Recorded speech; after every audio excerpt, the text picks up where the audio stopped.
بسم اللہ الرحمن الرحیم۔ یہ ویڈیو قرآن مجید کے تعارف کے سلسلے میں سورہ نمبر 14 سورہ ابراہیم کے تعارف پر مبنی ہے۔ سورہ ابراہیم کا سورہ رعد کے ساتھ جوڑے کا تعلق ہے۔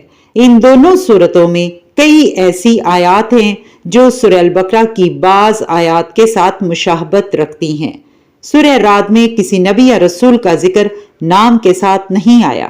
اسی طرح سورہ ابراہیم میں بھی انبیاء اور رسل کا تذکرہ قدر مختلف انداز میں آیا ہے۔ شروع میں حضرت موسیٰ کا ذکر چند آیات میں کرنے کے بعد زمانہ قبل کے سب انبیاء رسل کا ذکر جمع کے صیغے میں ایک ساتھ کیا گیا ہے، جبکہ آخر میں اختصار کے ساتھ حضرت ابراہیم علیہ السلام کا ذکر ہے۔ اسی وجہ سے اس سورت کا نام بھی آپ سے منسوب ہے۔ اسی کے ساتھ یہ ویڈیو یہیں اختتام پذیر ہوتی ہے۔